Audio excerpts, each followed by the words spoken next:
এই ছোট লোকের বাচ্চা, তোকে আর কত বলবো আমার এসব ভালো লাগে না। তোকে আমি শুধু বন্ধুর চোখে দেখি, আর কিচ্ছু না। তারপরও কেন এসব নিয়ে পড়ে আছিস? কিন্তু ইভা, আমি তো তোকে বলার আগে গালে আর দুইটা পড়লো। শোন শাহন, বন্ধু আসোস, বন্ধুর মতোই থাক। আর যদি না পারিস তাহলে আর আমার সাথে কথা বলা বা যোগাযোগ করিস না। শাওনের কিছু না বলে সেখান থেকে চলে গেল। কি কিছু বুঝলেন না তো? তাহলে চলেন সব ক্লিয়ার করি। আমি সোহান, এখন তো সবাই শাওন বলেই ডাকে। এবার ইন্টার প্রথম বর্ষের ছাত্র, বাবা মার ছোট ভাই সিয়ামকে নিয়ে আমাদের ছোট পরিবার। আর এতক্ষণ যার থাপ্পড় খাচ্ছিলাম সে হলো আমার বেস্টর নুসরাত জাহান ইভা। ইভাকে আমি খুব ভালোবাসি, সে ছোটবেলা থেকেই, যখন ক্লাস 7-এ পড়তাম। ইভাকে বিভিন্নভাবে বোঝানোর চেষ্টা করি, কিন্তু সে প্রতিবারই আমাকে ইগনোর করে গেছে। কিন্তু আমি হাল ছাড়ি নাই, লেগেই আছি তার পিছে। এই নিয়ে আমি তাকে 7বার প্রপোজ করছি, সে প্রতিবারই আমাকে না করে গিয়েছে। আর আজ যা হলো তা তো দেখলেনি। এখন গল্পে ফেরা যাক। ভাবছি ইভাকে আর ডিস্টার্ব করবো না, বন্ধু আছি বন্ধুই থাক, না হলে এই অধিকারটা হারাবো। বাড়ি এসে রুমে শুয়ে আছি, কিছুই ভালো লাগছে না। মা এসে 2বার ডেকে গেছে দুপুরে খাবার খাওয়ার জন্য। কি রে, তোর কি কানে চায় না ডাকতেছি যে, নাকি তোর বাবাকে বলবো? বাবার কথা শুনে আমি তাড়াতাড়ি বিছানা থেকে উঠে পড়ি। মা তুমি যাও, আমি ফ্রেশ হয়ে আসতেছি। নিচে বাবাকে বলতে হবে না? এত করে ডাকলাম, উঠলে না, আর এখন বাবার কথা শুনতেই। মা যাও তো, আমি আসছি। ফ্রেশ হয়ে নিচে গিয়ে দেখি বাবা খেতে বসেছে। আমাকে দেখে বাবা বলল, বস, আজ এত তাড়াতাড়ি চলে আসলি যে? বাবা শরীরটা ভালো লাগছে না, তাই চলে আসলাম। তো এখন কেমন লাগছে? জি বাবা, ভালো। ইভা রাতে শুয়ে ভাবছে, না, আজ শাওনের সাথে একটু বেশি করে ফেলেছি। কালকে কলেজে গিয়ে সরি বলে দিব। বেচারাকে এইভাবে থাপ্পড় মারাটা আমার ঠিক হয়নি। পরের দিন কলেজে যেতে ইভার সাথে দেখা। আমি ইভাকে দেখেও না দেখার ভান করে চলে যেতেছিলাম, তখন ইভা আমাকে ডাক দিল। এই শাওন শোন। কি বলবে বলো? Shaon, I am sorry. ইভাকে থামিয়ে দিয়ে আমি বললাম, ছোট লোকদের সরি বলতে হয় না। আসলে শাওন, কালকে আমার মাথাটা এমনিতেই গরম ছিল, তার উপর আবার তুই এসব বলছিস, তাই কি বলতে কি বলে ফেলেছি আমি নিজেও জানি না। আপনারা ভাবছেন ইভার মাথা গরম ছিল কেন? তাহলে শুনুন। ইভার বান্ধবী সুবাকে একটি ছেলে ডিস্টার্ব করে, আর ইভা তার বান্ধবীরা মিলে ছেলেটাকে উত্তম মধ্যম দিয়েছিল, তাই মাথাটা আগে থেকেই গরম ছিল। আচ্ছা বাদ দাও এসব, চল ক্লাসে যাই। তুই যা, আমি আসতাছি। ইভা চলে গেল ক্লাসে। আমি হারামিগুলোরে খুঁজতেছি, খুঁজতে খুঁজতে পুকুর পাড়ে গিয়ে দেখি হারামিরা বসে আড্ডা দিচ্ছে। আমাকে দেখে তানিম বলল, আসছে বাংলার নবাব এতক্ষণে। এতক্ষণে আসবে না? তার তো আবার ইভার সাথে ডেটিং ছিল। তোরা কি চুপ করবি নাকি আমি আবার চলে যাব? হৃদয় আমার গালে হাত দিয়ে বলল, এখনো তো থাপ্পড়ের দাগ যায়নি, আবার ইভার কাছে গেছোস? তোর বসলাম ওই না তোদের কাছে। বলেই ক্লাসের দিকে রওনা দিলাম। হারামিগুলো আমার সাথে সাথে ক্লাসে ঢুকলো। পিছনে বেঞ্চে বসে আড্ডা দিচ্ছি। কিছুক্ষণ পর স্যার আসলো। সবগুলো ক্লাস করে বাড়িতে দিকে রওনা দিলাম। কলেজ থেকে আমাদের বাড়ি বেশি দূর না, মাত্র 10 মিনিটের পথ, তাই পায়ে হেঁটেই বাড়ির দিকে রওনা দিলাম। কিছুক্ষণ পর পিছন থেকে কে জানি ডাক দিল। এই শাওন দাঁড়া। পিছনে তাকিয়ে দেখি ইভা একটা রিকশায় বসা। ওঠ, রিক্সায় ওঠ। না, আমি হেঁটে যেতে পারবো। বললাম না উঠতে। ইভার রাগি চোখ দেখে আমি আর কিছু না বলে রিকশায় উঠে বসি। তুই কি আমার সাথে এখনো রাগ করে আছিস? মনে মনে ভাবছি, মেয়েরা পারে বটে, এখন রাগ আমার এখনই ঠান্ডা। কি ভাবছিস এত কখন থেকে? কিছু না তো। হয়েছে, আর বলতে হবে না। নাম, এখন তোর বাড়ি এসে গেছি। আমি আর কিছু না বলে বাসায় এসে পড়ি। আমিও বাসায় চলে যাই। মেয়েটা কে ছিল রে? কোন মেয়ের কথা বলছো তুমি? নাকামি করিস না, এতক্ষণ যার সাথে রিক্সায় ঘুরে বেড়ালি। ও তো ইভা। ও, ইভা না হয়ে অন্য কেউ হলে আমার খবর করে ছাড়তো। ইভাকে মা চিনে, তাই কিছু বলেনি। মা, খিদে লাগছে, খাবার দাও। তুই ফ্রেশ হয়ে আয়, আমি খাবার বাড়ছি। আমি ফ্রেশ হয়ে খেয়ে নিলাম। তার বিছানায় শুয়ে দিলাম একটা ঘুম। বিকাল বেলা তানিমের কলে ঘুম ভাঙলো। কল ধরতেই, এই হারামি, কখন থেকে কল করে যাচ্ছি, তোর ধরার নামই নেই। তাড়াতাড়ি শ্যামলতলি আয়, সবাই বসে আড্ডা দিচ্ছি। 5 মিনিট অপেক্ষা করো, আমি 10 মিনিটে আইতেছি। তারপর ফ্রেশ হয়ে শ্যামলতলি গেলাম। বন্ধুদের সাথে আড্ডা দিয়ে রাতে বাড়ি ফিরলাম। এভাবে চলছিল দিনকাল। দেখতে দেখতে 2টা বছর চলে গেল। এইচএসসি পরীক্ষা চলে এলো। ভালোভাবে পরীক্ষাও দেই, আল্লাহর রহমতে ভালো রেজাল্টও করি। শুধু আমি না, ইভাও ভালো রেজাল্ট করেছে। দুইজনে একই ভার্সিটিতে চান্স চাই এবং ভর্তি হয়, তবে ইভা জানে না। তবে সেদিনের পর থেকে ইভাকে আর ভালোবাসি কথাটা বলিনি, শুধু মনের মধ্যে রয়ে গেল। কি রে, আর কত ঘুমাবি? আজ না তোর ভার্সিটির প্রথম দিন, প্রথম দিনই লেট করবি নাকি? মার কথা শুনে লাফ দিয়ে বিছানা হতে ওঠে। মা তুমি নাস্তা রেডি করো, আমি আসতেছি। ফ্রেশ হয়ে রেডি হয়ে নিচে গিয়ে দেখি বাবা খাবার টেবিলে বসে আছে। কি ঘুম ভাঙলো? জি বাবা। শুনলাম আজ নাকি কলেজে যাবি। জি বাবা। বাবাকে আমি খুব ভয় পাই, তাই বাবার সামনে বেশি কথা বলি না। নাস্তা করে কলেজে যাওয়ার সময় বাবা একটা চাবি এগিয়ে দিয়ে বলল, এই নে ধর, কিসে চাই বাবা এটা? বাইরে গিয়ে দেখ। বাইরে এসে দেখি একটা বাইক রাখা। বাইকটা দেখে দৌড়ে গিয়ে বাবাকে জড়িয়ে ধরে বলি, আমার সুইট বাবা। মা। হয়েছে হয়েছে, এবার যা। বাইকে উঠে বাইজিতে একটা কল দিলাম। মামা কই তুই? আমি তো বাসায়। তাড়াতাড়ি নিচে আয়, কলেজে যাব। ও আপনাদেরকে তো বলতে ভুলে গেছি, 3 হারামিগুলো আমার সাথে ভর্তি হয়েছে। বাইজিৎকে নিয়ে আমি কলেজে চলে আসি। তানিম আর হৃদয়কেও বলেছি চলে আসতে, তারাও এসেছে। সবাই বসে আড্ডা দিচ্ছি, এ সময় ইভা আসলো। ইভাকে দেখে তো আমি পুরাই ফিদা হয়ে গেলাম। এ তো সাক্ষাৎ পড়ি। ইভাকে দেখে আবারও ক্রাশ খেলাম। কি রে তোরা এখানে? ইভা জানতো না আমরা এখানে ভর্তি হয়েছি, বাট আমি জানতাম। আমারও তো একই প্রশ্ন, তুই এখানে? তুই তো আগে বললি না এই কলেজে ভর্তি হইছিস। তোকে বলে তো আর তুই এই কলেজে ভর্তি হতি না। কিছু বললি? না তো, ক্লাসে চল। আমরা সবাই ক্লাসে চলে গেলাম। ক্লাসে গিয়ে তো আমি পুরাই অবাক। তুই এখানে? রিক্তা আমার ফ্রেন্ড, আমার সাথে এসএসসি দিয়ে ময়মনসিংহ চলে গেছিল তার মামার বাড়িতে। সেখান থেকেই এইচএসসি পাস করেছে। রিক্তা আমাকে দেখে চিৎকার দিয়ে শাওন বলে জড়িয়ে ধরলো। আপনাদের বলে রাখি, রিক্তা আগে থেকে আমার প্রতি কিছুটা দুর্বল। কতদিন পর তোর সাথে দেখা, প্রায় 2 বছর, আর তোর নাম্বার বন্ধ কেন? আরে আস্তে আস্তে, আমার নাম্বার চেঞ্জ করেছি, তাই তুই কলে পাসনি। এরই মাঝে স্যার চলে আসলেন এবং প্রথম দিনের ক্লাস তাই পরিচয় পর্ব দিয়ে শুরু করলেন। প্রথমে স্যার তার পরিচয় দিলেন, তারপর একে একে সব ছাত্ররা পরিচয় দিল। ক্লাস শেষে ক্যাম্পাসে কিছুক্ষণ বন্ধুদের সাথে আড্ডা দিয়ে বাসে আসার সময় হঠাৎ পিছন থেকে কে যেন বলে উঠলো, কি রে বাইক কবে কিনলি? আমি পিছনে তাকিয়ে দেখি ইভা। আজকেই বাবা গিফট করলো। তো আমাকে কি লিভ দিবি না? কি তোকে না করেছি? ওঠ। ইভার বাসে নামিয়ে দিয়ে আমি বাসে চলে আসি। তারপর থেকে প্রায়ই আমি ইভাকে ড্রপ করে বাড়ি দিয়ে আসতাম। কলেজ, বাড়ি আর আড্ডা এভাবে কেটে যায় আর 3টা মাস। সকালবেলা ফোনে রিংটোনে ঘুম ভাঙলো। রিসিভ করতেই, হারামি, তোর না 9টায় ক্যাম্পাসে থাকার কথা? সরি, এখন কয়টা বাজে? কয়টা বাজে মানে? 9টা 30 বাজে। হৃদয়ের কথাটা শুনে আমার ঘুম চলে গেল। ফ্রেশ হয়ে নাস্তা না করে ক্যাম্পাসে চলে আসি। এসে দেখি সব ব্যবস্থা করাই আছে। আসলে আজকে হৃদয় এবার বান্ধবী শুভাকে প্রপোজ করবে, তাই এত কিছু। হৃদয় এবং শুভা দুইজনকে মনে হয় ভালোবাসে, কিন্তু এই ডাইনির জন্য কিচ্ছু করতে পারে না। এ পর্যন্ত যে ছেলে শুভাকে প্রপোজ করেছে সেই এবার হাতে কেলানি খেয়েছে, আর তাই বেচারা হৃদয় ভিতরে ভিতরে পুড়ে মরছে। তাই গতকালকে আমি বলেছিলাম এবার ব্যাপারটা আমি দেখবো, তাই আজকে এই আয়োজন। ওই দেখ, ইভা শোভা গেট দিয়ে ঢুকছে। আচ্ছা, ইভাকে আমি দেখছি আর শুভাকে এখানে পাঠিয়ে দিচ্ছি বলে ইভার কাছে আসলাম। ইভা চলো, ফুচকা খাওয়াবো। সত্যি তুই ফুচকা খাওয়াবি? জি মহারানী, এবার চলেন। এই শোভা তুইও চল। না শুভা থাক, শুভা তোমাকে হৃদয় ডাকছে। শুভা বুঝতে পেরে হারামিদের কাছে চলে গেল। এই তুই শোভাকে ভাগিয়ে দিলি কেন? আসলে আমার কাছে বেশি টাকা নাই, তাই তোর যদি শর্ট পড়ে ফুচকা, তাই তাকে পাঠিয়ে দিয়েছি। ডাহা মিথ্যা কথা, ইভা যাতে বুঝতে না পারে তাই এটা বললাম। ইভাকে নিয়ে আমি ক্যান্টিনে চলে আসছি। ইভা ইচ্ছা মতো ফুচকা খেলো। এদিকে শুভা হৃদয়ের কাছে আসলো। শোভা, তোমার চোখটা বন্ধ করো। কেন? আরে করতে বলছে, করেই দেখ না। শুভা চোখ বন্ধ করলে হৃদয় হাঁটু গেড়ে বসে গোলাপ ফুলটা শুভার সামনে ধরে। I love you Shobha, do you love me? Shubha চোখ খুলে তো অবাক। ক্যাম্পাসে সবার সামনে এভাবে প্রপোজ করে, কি বলবে বুঝে উঠতে না পেরে আই লাভ ইউ টু। সবাই হাততালি দিয়ে উঠলো। আমি আর ইভা এসে দেখি সবাই ক্লাসে চলে গেল।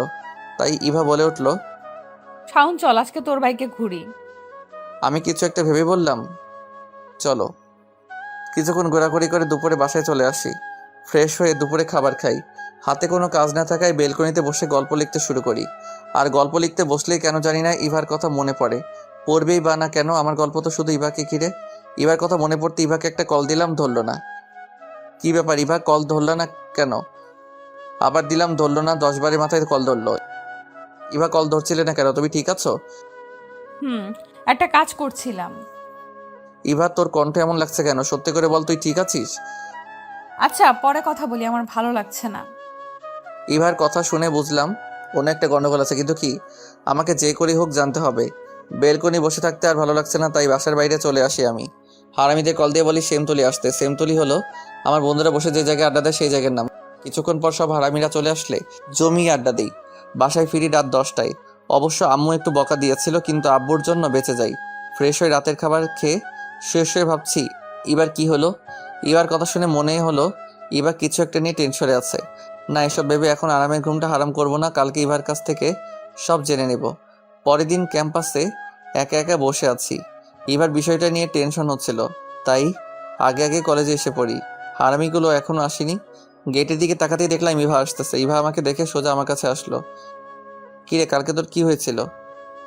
ইভা একটি কার্ড এগিয়ে দিয়ে বলল, আগে এটা ধর, কিসের কার্ড এটা? খুলে দেখ। কার্ডটা খুলেই যেই কার্ডের দিকে তাকালাম, আমার মাথায় যেন আকাশ ভেঙে পড়লো। আমি বাকরুদ্ধ হয়ে গেলাম। এটা কি? কেন, আমার বিয়ের কার্ড। কই, আগে তো কিছু জানাসনি। আসলে কালকে কলেজ থেকে বাড়ি ফিরেই দেখি আমাকে নাকি দেখতে আসবে, আর পছন্দ হলে আংটি পরাবে। ছেলে আমাকে দেখে পছন্দ করে, আর ছেলে 1 মাস পর অস্ট্রেলিয়া চলে যাবে, তাই বিয়ের ডেটটা এত তাড়াতাড়ি দিয়েছে। তুই বিয়েতে রাজি?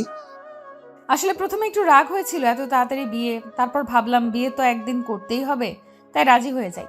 আচ্ছা তুই থাক, আমি যাই, সবাইকে কার্ড দিতে হবে। ইভা চলে গেল আর আমি বসে বসে চোখের জল ফেলছি। ইভা, তুই একটিবার আমার কথা ভাবলি না? আমি যে তোকে ছাড়া অচল। আমি যদি তোকে না পাই তাহলে তো আমার জীবন অপূর্ণ থেকে যাবে। এসব কথা ভাবছি আর চোখের জল ফেলছে। কিছুক্ষণ পর বন্ধুরা এসে দেখে আমি কাঁদতেছি। কিরে, কি হয়েছে? কাঁদতেছিস কেন? কিরে বল, কি হয়েছে? কে কি বলেছে? ইভার বিয়ে ঠিক হয়ে গেছে। মুহূর্তের মধ্যে সবার মুখ কালো হয়ে গেল। কি বলিস? কবে বিয়ে? 1 সপ্তাহ পর। তুই যে ইভাকে ভালোবাসিস এ কথা ইভাকে বলিসনি? না রে, এঙ্গেজমেন্ট হয়ে গেছে। 1 সপ্তাহ পর বিয়ে। কি করি এখন এসব বলি? আচ্ছা, ক্লাসে চল, পরে দেখা যাবে। না রে, তোরা যা, আমি বাসায় যাব। আচ্ছা, সাবধানে যাইস। বাসায় এসে রুমে শুয়ে কাঁদতে কাঁদতে কখন যে ঘুমিয়ে গেছে মনে নেই। বিকালে বন্ধুরা শ্যামলতলি যাওয়ার জন্য বলেছিল, আড্ডা দেওয়ার জন্য, কিন্তু আমি যাইনি। দেখতে দেখতে কেটে গেল আরো 3টা দিন। আমি 3 দিনে কলেজে যাইনি, ঠিক মতো খাওয়া দাওয়া করিনি, একেবারে ভেঙে পড়ি। আজ বন্ধুরা সবাই এসেছে আমায় দেখতে। কিরে, তুই কলেজে যাস না কেন? আরে, মেয়ে একটা গেলে 10টা পাবি। আমি তো ইভাকে বলতে পারবো না রে। এভাবে আর চলতে দেওয়া যায় না, কিছু একটা করতে হবে। কিছুক্ষণ আড্ডা দিয়ে বিকালের দিকে বন্ধুরা চলে যায়। রাতে খাবার টেবিলে সবাই খেতে বসলাম। এ সময় বাবা বলে উঠলো, কি রে, ইবা মামুনির বিয়ে তুই তো একবারও বলিসনি। ও বলা হয়নি। ইভার বাবা আর আমার বাবা ছোটকালের বন্ধু। ইভাকে বাবা খুব আদর করে। শোন, কালকে আমরা সবাই রহিমের বাড়ি যাব। রহিম হলো ইভার বাবা। আমি যেতে পারবো না। কিভাবে যাব? নিজের ভালোবাসার মানুষকে অন্য কেউ নিয়ে যাবে, এটা আমি নিজ চোখে দেখতে পারবো না। কেন, ইবার সাথে ঝগড়া করেছিস? আমি কোনো কথা শুনতে চাই না। কাল ইবার গায়ে হলুদ, আমাদের সবাইকে যেতে হবে। বাবা কথাটা বলে উঠে গেলেন। পরের দিন বিকালে ইভাদের বাড়ি যাই। গিয়ে দেখে হারামিগুলোও এখানে। মন চাইছিল সব কয়টাকে কুচি কুচি করে নদীতে ভাসিয়ে দেই। আমি কষ্টে মরি, আর সারা রাত নাচতে নাচতে বিয়া খেতে এসেছে। কিছুক্ষণ পর বন্ধুরা আমার কাছে এলো। কি রে, জিএফির বিয়ে খাতে আইসস? বলেই হারামিরা কি হাসি দিল। রাগে আমার গা জ্বলে যাচ্ছিল। তোর মোবাইলটা দে তো। আমি আমার মোবাইলটা দিলাম হৃদয়কে। শালা শেয়ারে কি জানি নিল, তারপর আমাকে মোবাইলটা দিয়ে বলল, আচ্ছা, তোর জিএফের বিয়ে তুই খা, আমরা গেলাম। বলে হারামিরা আমাকে রেখে চলে গেল। যাক, ভালো হয়েছে। হারামিরা এমন কথা বলতো, এতে আমার কষ্ট আরো বাড়তো। আমি ইভার রুমে গিয়ে দেখি ইভাকে গায়ে হলুদের সাজ সাজাচ্ছে। আমাকে দেখি ইভা বলে উঠলো, শাওন, আমাকে কিরকম লাগছে? অসম্ভব সুন্দর, যেন আকাশ থেকে নেমে আসা কোনো হলুদ পরি, যার চোখের দিকে তাকিয়ে কয়েক যুগ পার করে দেওয়া যাবে, তবুও তাকে দেখা শেষ হবে না। আমাকে থামিয়ে দিয়ে ইভা বলল, হয়েছে হয়েছে, আর বলতে হবে না। বলতে কই দিলি তুই? ইভার সাথে আর কিছুক্ষণ কথা বলে চলে আসি। কথা বলে বুঝলাম ইভা বিয়াতে খুব খুশি। আমার যে কষ্টে ভিতরটা ফেটে যাচ্ছে তা বুঝতে দিলাম না। রাত 8টায় গায়ে হলুদের অনুষ্ঠান আরম্ভ হয়। আমার খুব কষ্ট হচ্ছিল, তাই বাহিরে চলে আসি। দোকান থেকে 1 প্যাকেট সিগারেট কিনলাম। আগে কখন সিগারেট খাইনি, শুনেছি সিগারেটের ধোয়ার সাথে নাকি মনের কষ্ট উড়ে যায়। এক টান দিতে কাশতে কাশতে দম শেষ। তারপরও খেলাম। তারপর ইভাদের বাড়ি না গিয়ে আমাদের বাড়ি চলে আসি। আমার মোবাইলটা অফ করে রাখি। তারপর রুমে বসে একটার পর একটা সিগারেট খেতে থাকি। রাতটা কোনো মতে পার করি। সকাল 8টায় ঘুম ভাঙলে মোবাইলটা অন করি। এই মা 200 মিস কল, সবগুলো দিয়েছে বাবা মা আর ইভা। আপনারা ভাবছেন মোবাইল বন্ধ থেকে কিভাবে দেখলাম 200 মিস কল? আরে ভাই, আমার মোবাইলে মিস কল অ্যালার্ট চালু করা। মোবাইলটা খাটে রেখে ফ্রেশ হতে গেলাম। ফ্রেশ হয়ে এসে দেখি আবার বাবা 5টা কল দিয়েছে। মোবাইলটা হাতে নিতেই আবার বাবার কলটা ধরতেই, এই হারামজাদা, কখন থেকে কল করছি, ধরিস না কেন? জি বাবা, ওয়াশরুমে ছিলাম। কই তুই এখন? কালকাতে মানুষের হাঙ্গামায় ভালো লাগছিল না, তাই আমাদের বাসায় চলে আসি। ভালো লাগছিল না তো আমাদের বলে যেতে পারতি। আর শোন, তাড়াতাড়ি তুই রহিমের বাসায় আয়। জি বাবা, আসতেছি। ইচ্ছা না থাকা সত্ত্বেও যেতে হলো। বিয়ে বাড়িতে সবাই কত আনন্দ করছে, সবাই কত খুশি, শুধু আমি একাই শুধু কষ্ট পাচ্ছি। তাই ছাদে এসে একা একা বসে মোবাইল টিপতেছে। নিচে অনেক হাঙ্গামার শব্দ শোনা যাচ্ছে, তাতে আমার কি, আমি মন মরা হয়ে বসেই আছি। কিছুক্ষণ পর বাবা মা আঙ্কেল ছাদে আসলেন। আঙ্কেল মানে ইভার বাবা। বাবা আমার কাছে এসে বলে উঠলো, তুই কি এবাকে ভালোবাসিস? বাবা এই কথা শুনে তো আমি পুরো অবাক হয়ে যাই। কি রে, কথা বলছিস না কেন? না বাবা, আমরা তো শুধু বন্ধু আর কিছু না। তাহলে এসব কি? আমার আর ইভার কিছু ক্লোজ ছবি দেখিয়ে, আর ইভা আমার ফ্রেন্ড, একসাথে ছবি তুলতেই পারি। দেখ জসিম, এই সামান্য বিষয় নিয়ে যারা বিয়ে ভেঙে দেয় তাদের কাছে আমার মেয়ে দিব না। বাবা আমাকে একদিকে নিয়ে বলল, তুই কি কাউকে ভালোবাসিস? জি না বাবা। আচ্ছা বুঝলাম, এখন বল তোর ইভাকে কেমন লাগে, মানে ইভা মেয়ে হিসেবে কেমন? জি বাবা, খুব ভালো, লক্ষ্মী মেয়ে একটা। কিরে রহিম, বলেছিলাম না আমি থাকতে তোর কোনো চিন্তা নাই? বাবা আঙ্কেলের কাছে এসে বললো, বাবা আমার হাতটা ধরে একটা রুমে নিয়ে গেল এবং একটা প্যাকেট দিয়ে বললো, এটা পরে নিচে আয়। বাবা কি হচ্ছে এসব? আমি তো কিছুই বুঝলাম না। বাবা আমার হাতটা ধরে বলল, ইভার বিয়েটা ভেঙে গেছে, তারা কিছুক্ষণ আগে ফোন করে না করে দিয়েছে। বাবা কিছুক্ষণ দম নিয়ে আবার বলতে শুরু করলো, বাবা আমি তোকে না জানিয়ে একটা কাজ করে ফেলেছি। কি কাজ বাবা? আর তুমি এভাবে বলতেছো কেন? ইভা মামুনির সাথে তোর বিয়ে হবে এখন। আমি রহিমকে কথা দিয়ে ফেলেছি, তুই না করিস না বাবা। বাবার কথা শুনে আমি হাসবো না কাঁদবো কিছুই বুঝতেছি না। সবকিছু যেন আমার মাথার উপর দিয়ে গেল। আমি বললাম, বাবা ইভা কি রাজি হবে? রহিম বলেছে ইভাকে রাজি করাবে। ঠিক আছে। এরই মধ্যে হারামিরা চলে এসেছে। এই তোমরা শাওনকে নিয়ে নিচে আসো, আমি যাই। বলেই বাবা চলে গেল। কি রে, কেমন দিলাম? মানে বিয়েটা তোরা ভাঙাইছস? আজ্ঞে হ্যাঁ। বন্ধু বল না, এত বড় কাজ কিভাবে করলি? শুন, তোর কাছ থেকে কালকে মোবাইল নিয়েছিলাম, মনে আছে? তোর মোবাইল থেকে তোর আর ইভার কিছু ক্লোজ ছবি নিয়েছিলাম, আর এই ছবি ইভার হবু বরকে দেখিয়েছি। ব্যাস, কাজ হয়ে গেছে। তোরা এটা না করলেও পারতি। কি বললি? ঠিক আছে, জামাইকে ফোন করে আসতে বলি। আরে না, আমি তো মজা করছিলাম। তবে রে হারামি, বলে বন্ধুরা আমাকে মারতে শুরু করলো। পরশেতে নিচে গেলাম বন্ধুদের সাথে। কাজী কবুল বলতে বলতে সাথে সাথে কবুল বলে ফেলি। যাক, এবার আর চিন্তা নেই। বিয়ার কাজ শেষ হলে ইভাকে আঙ্কেল গাড়ি পর্যন্ত নিয়ে এসে আমার হাতে তুলে দিলেন। তখন আমার কি যে ভালো লাগছিল তা আপনাদের বলে বোঝাতে পারবো না। গাড়িতে বসে ভাবছি কি কপাল আমার, গেলাম বিয়ে খেতে আর আসলাম বউ নিয়ে। এসব ভাবছি আর মনে মনে হাসি। বাসায় এসে মা ইভাকে বরণ করে নিল। হারামিরাও আছে আমার বাসায়। 2000 টাকা দে তো। আমার কাছে তো টাকা নাই। আচ্ছা, লাগবো না। হৃদয়, তুই শাওনকে নিয়ে সাথে যা, আমি না বলা পর্যন্ত রুমে আসবি না। আমি আর হৃদয় ছাদে বসে আড্ডা দিচ্ছি। কিছুক্ষণ পর বাইজিদার তানিম এলো। চল, ভাবি তোর জন্য বসে আছে। তারপর হারামিরা আমার রুমের সামনে নিয়ে আসে। শোন, বিড়াল কিন্তু ভালো করে মারিস। তুই না পারলে আমাকে বলিস। বাকশালারা। রুমে এসে দরজাটা লাগিয়ে দিয়ে ইভার দিকে তাকাতে দেখি ইয়া বড় একটা ঘোমটা দিয়ে বসে আছে। ঘোমটার জন্য ইভার মুখটা দেখা যাচ্ছে না। এক পা দুপা করে এগোচ্ছি। বুকটা ধুকপুক করতেছে। শুনেছি বাসর ঘরে বউ নাকি স্বামীর পায়ে সালাম করে। কই ইভা তো এলো না সালাম করতে। কি করব কিছুই বুঝতেছি না। নিজের উপর রাগ হচ্ছে। কেন যে আগে 2-3টা বিয়ে করে বাসর ঘরের অভিজ্ঞতা অর্জন করিনি। খাটের এক কোণে গিয়ে বসলাম।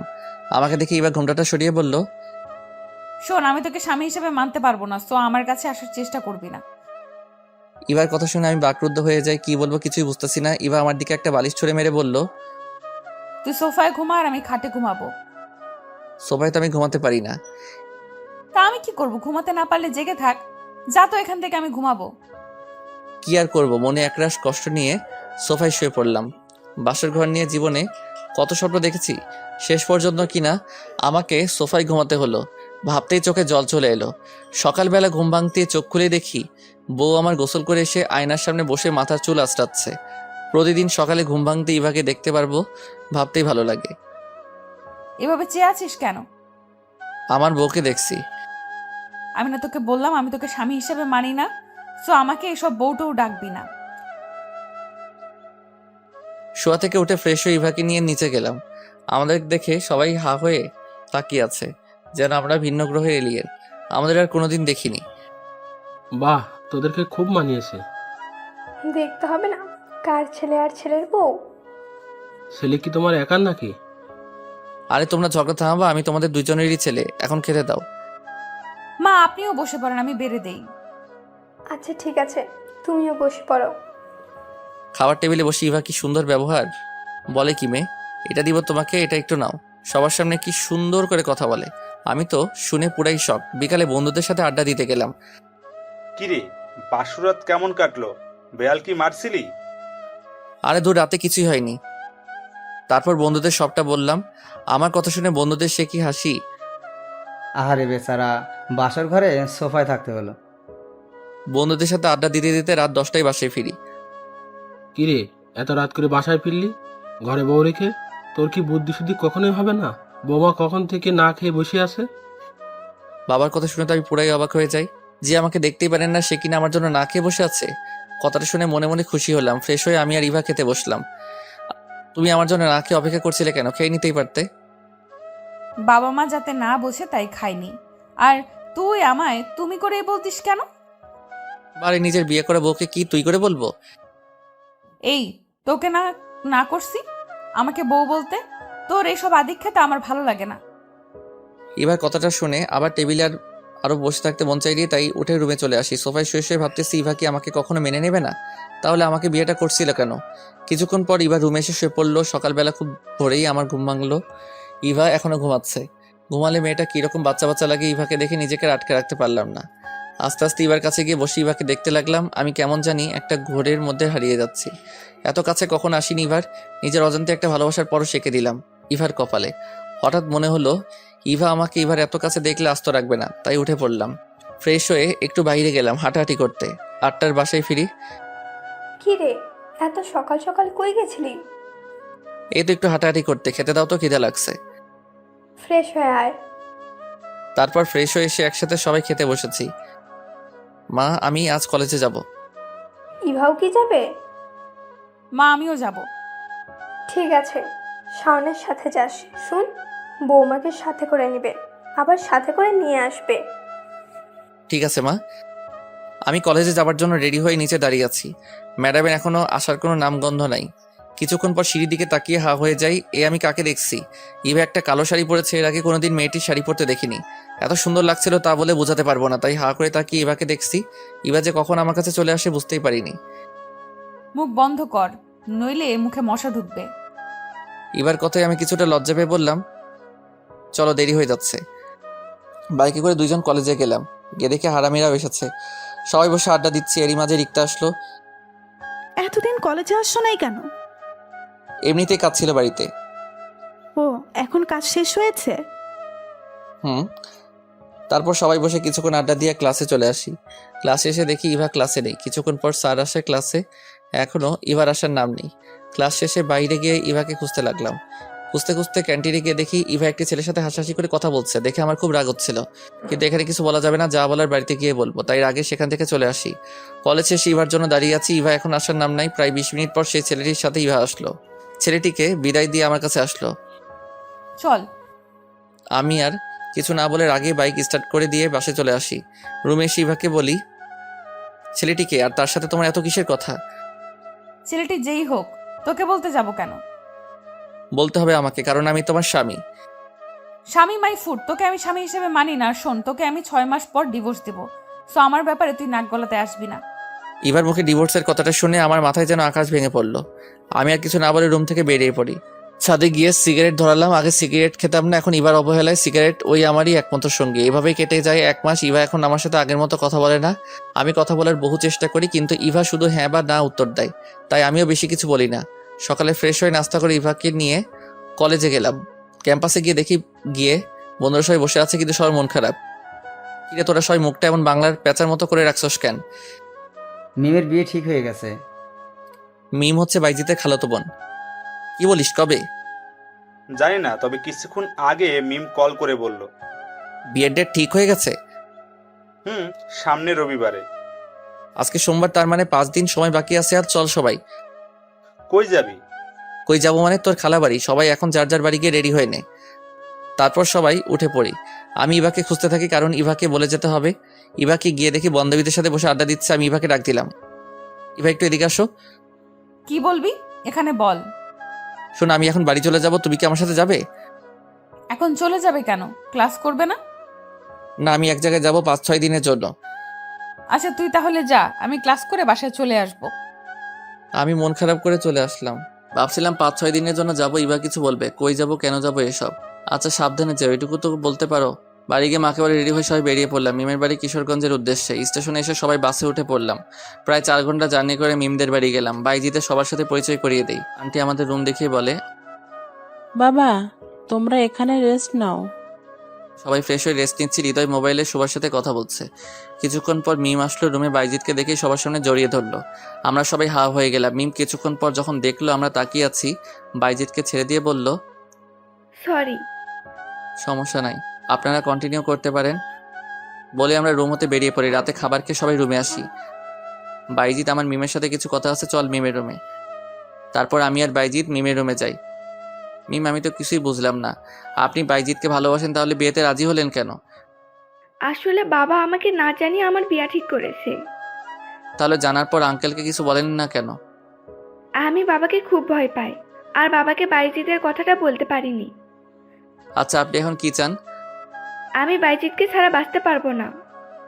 আচ্ছা আমরা আছি, সব ঠিক করে দিব। বলে আমি আর বাইজিৎ রুম মধ্যে চলে আসি এবং সবাইকে সব বললাম। সব তো বুঝলাম, এখন বাইজিৎ তুই তোর আঙ্কেলকে বলতে পারবি? না ভাই, আঙ্কেল খুব রাগী, আমি বলতে পারবো না। আরে এদের দিয়ে কিছু হবে না, যা করার আমাদের কি করতে হবে। অনেক রাত হয়েছে, এখন সবাই ঘুমা। তারপর সবাই ঘুমিয়ে পড়ি। সকালবেলা ঘুম ভাঙতে ইবার কথা মনে পড়লো। প্রতিদিন ঘুম থেকে উঠে ইবাকে দেখতাম। আজ ইবাকে দেখতে না পেয়ে মন খারাপ করে বসে আছি। কিরে, মন খারাপ করে বসে আছিস কেন? না এমনি, আর কই মন খারাপ। এবার কথা মনে পড়ছে তাই না? আমি মাথা নেড়ে হ্যাঁ জানালাম। বন্ধুরা এমনই হয়, মুখ দিয়ে কিছু বলতে হয় না, চোখ দেখেই সব বলে দিতে পারে। মন খারাপ করিস না, দেখিস সব ঠিক হয়ে যাবে। তারপর ফ্রেশ হয়ে সবাই মিলে ঘুরতে গেলাম। কিশোরগঞ্জের পাগলা মসজিদ, শোলাকিয়া ঈদগাহ মাঠ ও গুরুদয়াল কলেজে ঘুরলাম। গুরুদয়াল কলেজের অনেক নাম শুনেছি, এখানে নাকি রাষ্ট্রপতিও লেখাপড়া করেছে, তাই এই কলেজটা দেখার খুব শখ ছিল। কিছুক্ষণ ঘোরাঘুরি করে মিমদের বাড়ি গেলাম। এখনও মিমের বাবাকে বাইজিদের কথা বলা হয়নি, তাই সবাই বসে প্ল্যান করতেছে কিভাবে বলা যায়। এভাবে কেটে গেল আর 2টা দিন। এখনো আঙ্কেলকে বলা হয়নি। আঙ্কেলের যা রাগী মানুষ, এই 3 দিনে বুঝেছি, তাই কেউ বলার সাহস পাইনি। অবশেষে আজ সিদ্ধান্ত নিয়েছি সবাই মিলে আজই বলবো। দুপুরে খাওয়া দাওয়ার পর মিমের বাবা মার রুমে গেলাম। আঙ্কেল, আপনাদের সাথে কিছু কথা ছিল। কি বলবে বলো। আঙ্কেল, আমার মনে হয় মিম এই বিয়েতে খুশি না। কি বলছো এসব? আঙ্কেল, আপনি একবার কি মিমকে জিজ্ঞেস করেছেন? মিমেরও তো পছন্দ অপছন্দ থাকতে পারে। কি বলতে চাও তুমি, স্পষ্ট করে বলো। জি আঙ্কেল, মিম আর বাইজিৎ দুইজন দুজনকে ভালোবাসে আঙ্কেল। বেশ, মিম মিম। রাগে মিমকে ডাক দিলেন আঙ্কেল। জি বাবা। আমি যা শুনেছি তা কি সত্যি? মিম ভয়েস শুধু মাথা নাড়িয়ে হ্যাঁ জানালো। তোমরা সবাই এখন যাও। আমাদের দিকে রাগীভাবে তাকিয়ে আঙ্কেল বলল, আমরা রুমে চলে আসি। আঙ্কেল কি বললো রে? জানি না, তবে খুব রেগে গেছে। কিছুক্ষণ পর আঙ্কেল বাইজিৎকে তার রুমে ডাকলেন। বেচারা মুখটা ভয় দেখার মতো ছিল। বাইজিৎ আঙ্কেলের রুমে গেলে কি বলবো জানি না, তবে বাইজিৎ আর মিমকে রুম থেকে দেখছি হাসি মুখে বের হচ্ছে। কিরে আঙ্কেল, কি বলবো? আঙ্কেল আমাদেরকে মেনে নিয়েছে। সত্য। আমাকে ডেকে নিয়ে প্রথমে খুব বকাঝকা করলো, আগে কেন বলিনি তার জন্য। তারপর আঙ্কেল বলল আর 2 দিন পর বিয়ে, এখন আর সম্ভব না। তারপর আমি আর মিম আঙ্কেল পায়ে ধরে কান্নাকাটি করি, তখন আঙ্কেল আমাদের মেনে নিয়েছে। তার মানে কালকের দিন পর তোদের বিয়ে? না রে, আঙ্কেল বললো আমার লেখাপড়া শেষ করে তারপর বিয়ে। বিয়ে পরে হবে, তাতে কি? এখন তো প্রকাশে প্রেম করতে পারবি। আচ্ছা শোন, বিয়ে যখন হবে না তাহলে আমরা বরং আজকেই চলে যাই। আজকের দিনটা থাকি না, কালকে না হয় চলে যাব। আচ্ছা বুঝছি, আর বলতে হবে না। পরের দিন সকালে আমরা সবাই বাড়ির দিকে রওনা দেই। দুপুরে বাসায় এসে পৌঁছাই। দরজায় কলিং বেল দিতেই মা এসে দরজা খুলে দিল। মাকে দেখে জড়িয়ে ধরি। কেমন আছো মা? ভালো, যা ফ্রেশ হয়ে খেতে আয়। ফ্রেশ হয়ে এসে আমি আর মা খেতে বসি। শোন, বিকালে গিয়ে ইভাকে নিয়ে আয়। কেন? আর ইভা কই গেছে? কেন, তুই জানিস না ইভা তোকে কিছু বলেনি? না, ইভা তো কিছু বলেনি আমাকে। তুই চলে যাওয়ার পর তো ইভাও তার বাড়িতে চলে গেছে। তোমাকে বলে যায়নি? বললো তো, তুই নাকি বলেছিস যেতে। আচ্ছা, বিকালে গিয়ে নিয়ে আসবো। অনেক জার্নি করেছি, তাই রুমে গিয়ে শুইতেই এক ঘুম। বিকালে মায়ের ডাকে ঘুম ভাঙলো। কি রে, তুই না ইভাকে আনতে যাবি? আচ্ছা, তুমি যাও, আমি ফ্রেশ হয়ে যাচ্ছি। তারপর ফ্রেশ হয়ে বাইকটা নিয়ে ইভাদের বাড়ি গেলাম। অনেক দিন বাইকটা ধরা হয়নি, তাই বাইকেই গেলাম। কলিং বেল বাজাতেই শাশুড়ি আম্মা দরজা খুলে দিলেন। আমি শাশুড়ি আম্মাকে সালাম করলাম। তারপর শাশুড়ি আম্মার সাথে কিছুক্ষণ কথা বলে ইভার রুমে গেলাম। গিয়ে দেখি ইভা শুয়ে আছে, তাই ইভার পাশে গিয়ে বসলাম। এই কয়দিন ইভাকে দেখতে পারিনি, তাই মন ভরে দেখতে লাগলাম। হঠাৎ কারো শব্দে আমার ধ্যান ভাঙলো। তুই কখন এলি? এই তো কিছুক্ষণ হলো। রেডি হয়ে নাও, মা পাঠিয়েছে তোমাকে নিয়ে যেতে। আচ্ছা তুই নিচে যা, আমি রেডি হয়ে আসতেছি। আমি নিচে গিয়ে শাশুড়ি আম্মার সাথে বসে কথা বলতেছি। কিছুক্ষণ পর ইভা আসলো। আমি ইভাকে নিয়ে বাইকে করে বাসায় চলে আসি। পরের দিন ইভাকে নিয়ে কলেজে যাই। আমার সাথে বাইকে ইভাকে দেখে রিক্তা বলল। মেয়েটা কে ছিল শাওন? তারপর রিক্তাকে ইভার কথা সব বলে কেঁদেই দিলাম। এ ব্যাপার। আচ্ছা শোনো, আমার কাছে একটা বুদ্ধি আছে, এটা কাজে লাগাতে পারলেই ইভা তোর জন্য পাগল হয়ে যাবে। কি করতে হবে বলো, ইভার জন্য সব করতে পারবো। তাহলে শোন। রিক্তা কি বলেছে গল্পের সাথে থাকেন, জেনে যাবেন। এতে যদি হিতে বিপরীত হয় আর আমাকে ভুল বুঝে? আরে পাগল, তুই তাকে বলে দিবি, আর আমি তো আছি। আচ্ছা ঠিক আছে।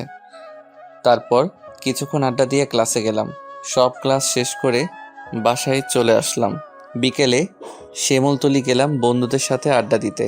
তাদের বললাম আমার আর রিক্তার প্ল্যানটা, তারাও সম্মতি দিল। কিছুক্ষণ বন্ধুদের সাথে আড্ডা দিয়ে বাসায় চলে আসি। রাতে খাবার খেয়ে রুমে আসি। ইভাও আসে। ইভা শোন, 6 মাস পর তো আমাদের ডিভোর্স হয়ে যাবে, তাই না?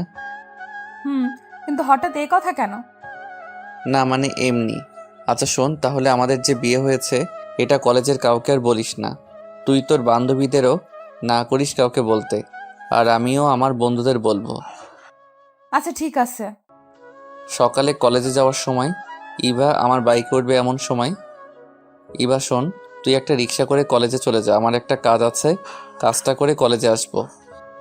ইভা কখনো ভাবেনি আমি ইভাকে এভাবে না করে দিব। আচ্ছা যা। তারপর আমি বাইক নিয়ে ইভাকে রেখে চলে আসি। রিক্তাকে কল দিলাম। কই তুই? বাসার নিচে রিক্সার জন্য দাঁড়িয়ে আছি। আচ্ছা 5 মিনিট অপেক্ষা কর, আমি আসতেছি।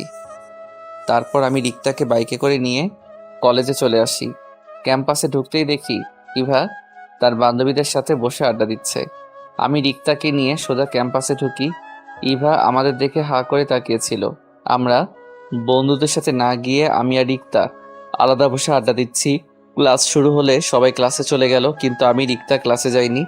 এদিকে ইভা সারা ক্লাসে আমাকে না দেখে মনে মনে ভাবতে থাকে, শাওন ক্লাস নাই কেন? নিশ্চয়ই ডাইনিটার সাথে আছে।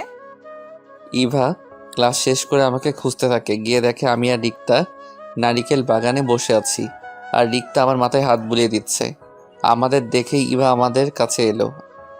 তুই এখানে? তোকে সারা ক্যাম্পাসে খুঁজেছি, ক্লাসও তো করিস নাই। আমাকে খুঁজেছিস কেন? আমার প্রশ্নে ইভা থতমত খেয়ে যায়। না মানে বাসায় যাবো এই জন্য। শাওন, এই মেয়েটিকে? আমার কাজিন, আমাদের বাসায় থাকে। আর ইভা, এ হলো রিক্তা, আমার জিএফ। ইভা আমার কথা শুনে আর কিছু না বলে সেখান থেকে চলে যায়। এখন দেখ বাবু, কেমন লাগে? আমাকে খুব জ্বালিয়েছ না? এখন বুঝো ঠেলা। আমরা আর কিছুক্ষণ আড্ডা দিয়ে ক্লাসে চলে যাই। কলেজ ছুটির পর আমি বাইকে বসে আছি, ইভা বাইকে উঠতে যাবে। এ সময় আমি ইভাকে থামিয়ে দিয়ে, ইভা শোন, তুই রিক্সা করে বাসায় চলে যা। রিক্তার দিকে তাকিয়ে বললাম, বাবু ওঠো, আজকে আমরা ঘুরতে যাব। আমার কথা শুনে ইভা মন খারাপ করে চলে গেল। এদিকে ইভা মনে মনে ভাবছে, শাওন আমার সাথে এমনটা করতে পারলো? তার জিএফ এর সামনে আমাকে অপমান করলো। আমি রাতে 10টায় বাসায় ফিরি। ইভা এসে দরজা খুলে দেয় আর বলল, এতক্ষণ কই ছিলে? তা তোকে বলতে হবে? আচ্ছা, ফ্রেশ হয়ে আয়, আমি খাবার দিচ্ছি। শোন, তুই খেয়ে নে, আমি বাইরে থেকে খেয়ে এসেছি। বলেই রুমে চলে আসি। ইভা খেয়ে রুমে আসার পর আমি বেলকনিতে গিয়ে রিক্তার সাথে কথা বলা শুরু করি। ইভাকেও দেখছি না, মনে হয় শুয়ে আমাদের কথা শুনছে। তাই প্রায় 2 ঘন্টা প্রেমালাপ করি। 12টায় রুমে আসি। এতক্ষণ কার সাথে কথা বলছিলে? তুই এখনো ঘুমাসনি? আগে আমার কথার উত্তর দে। কার সাথে হবে আবার? রিক্তার সাথে। তো লজ্জা করে না বাসায় বউ রেখে অন্য মেয়েদের সাথে কথা বলতে? ওরে আমার বাবু, আমার তো মনেই ছিল না। শোন, রিক্তা অন্য মেয়ে না, রিক্তা আমার হবু বউ। তোকে ডিভোর্স দিয়ে আমি রিক্তাকে বিয়ে করব। আমার মুখে ডিভোর্সের কথাটা শুনে ইভা থমকে গেল। বাঙালি নারীর বিয়ে একবারই হয়, আর ইভার আগে সেই দিন ডিভোর্সের কথা এমনিতেই বলেছিল। ইভা আমাকে স্বামী হিসেবে মেনে নেয়নি ঠিক, কিন্তু আজ ডিভোর্সের কথা শুনে ইভা যে কষ্ট পেয়েছে আমি তা ঠিক বুঝতে পেরেছি। কষ্ট পাক তাতে আমার কি, আমিও তো কম কষ্ট পাইনি। আমি আর এসব না ভেবে ঘুমিয়ে পড়লাম। পরের দিন কলেজে আমি একাই যাই। ইভা রিক্সা করে কলেজে যায়, আমি রিক্তাকে নিয়ে সোজা ক্যাম্পাসে ঢুকি। আমাদেরকে দেখে এবার বান্ধবীরা ইভাকে বলল, কি রে, শাওনের সাথে মেয়েটাকে? আর তোকে দেখছি 2 দিন ধরে একাই রিক্সা করে আসছিস, তোদের কি কিছু হয়েছে? ইভা বান্ধবীদের সবটা খুলে বলল। তুই কাজটা ঠিক করিসনি, এখন পস্তা। তোর চোখের সামনে দিয়ে তোর স্বামীকে আরেকজন নিয়ে যাবে। ক্লাস শুরু হয়ে আমরা সবাই ক্লাসে চলে যাই। আমি আর রিক্তা 2 জন চোখে চোখে কথা বলছি। ইভাকে দেখছে আমাদের দিকে আর চোখে তাকিয়ে আছে ছলছল চোখে। ক্লাস শেষে আমি আর রিক্তা 2 জন বাহিরে বসে আছি। রিক্তা, আমার মনে হয় ইভাকে এখন বলে দেওয়া উচিত। তুই কি পাগল হয়েছিস? এখনো তো কিছুই হয়নি। এখনো তো ইভা যে তোকে ভালোবাসে তা বলেনি। আর ভালোবাসলে ভালোবাসার মানুষ অবহেলা করলে যে কতটা কষ্টের তা তোকে বুঝতে হবে না? তুই এত বুঝিস? আগে যদি জানতাম তাহলে আমি তোকেই বিয়ে করতাম। কথাটা বলেই সামনে তাকিয়ে দেখি ইভা দাঁড়িয়ে আছে। আমি আর কিছু না বলে ইভাকে দেখিয়ে রিক্তার কোলে শুয়ে পড়ি। এখানে কি হচ্ছে? দেখছিস না আমরা প্রেম করছি? ইভা আমার কলার ধরে দাঁড় করিয়ে বলল, লজ্জা কর না তোর বউ থাকতে একটা রাস্তার দুশ্চরিত্র মেয়ের সাথে প্রেম করতে? ইভা, রিক্তাকে নিয়ে কোনো বাজে কথা বললে ভালো হবে না বলে দিলাম। একবার না 100 বার বলবো, অন্য স্বামীর সাথে প্রেম করে বাজে মেয়ে না তো কি ধোয়া তুলসী পাতা? ইভা কথাটা বলার সাথে সাথে ঠাস ঠাস করে 2টা বসিয়ে দিলাম। ব্যাস, অনেক হয়েছে তোর নাটক। কিছু বলিনি এতদিন, কিন্তু আর না। বাজে মেয়ে রিক্তা না তুই। আর কিসের স্বামী স্বামী করিস? বিয়ার পরে একটিবার ভালো করে কথা বলেছিস আমার সাথে? বিয়ার পরে কলেজের এক বড় ভাইয়ের সাথে তুই কি করেছিলি? কলেজ ছুটির পরও তো তোর জন্য আমাকে আধা ঘন্টা দাঁড়িয়ে থাকতে হতো। আমি এসব ভুলে গেছি ভাবছিস? তোকে ভালোবাসা তো দূরের কথা, তোকে দেখলে এখন আমার ঘেন্না হয়, ঘেন্না। নেক্সট টাইম আমার ব্যাপারে কোনো কথা বলবি না। এখন দূর হ আমার চোখের সামনে থেকে। ইভার চোখ দিয়ে শুধু পানি পড়ছে, আর কোনো কথাই বলছে না। বাবু চল তো এখান থেকে, এসব মেয়েদের দেখলে আমার গা জ্বলে। বলেই আমি রিক্তার হাত ধরে চলে আসি। ইভার সাথে খারাপ ব্যবহার করে আমারও ভালো লাগছে না, তাই রিক্তাকে নিয়ে একটা পার্কে বসি। সরি রে, আমার জন্য এত কিছু হলো আজ। কি বলছিস তুই? আমি সরি, আমার জন্য তোকে এত কথা শুনতে হলো। আর থাপ্পড়টা ওর পাওনা ছিল। তারপরও ইভাকে থাপ্পড় মারাটা তোর উচিত হয়নি। কোনটা উচিত আর কোনটা উচিত না সেটা তোকে বুঝতে হবে না। আমার সামনে তোকে বাজে কথা বলবে আর আমি বসে থাকবো?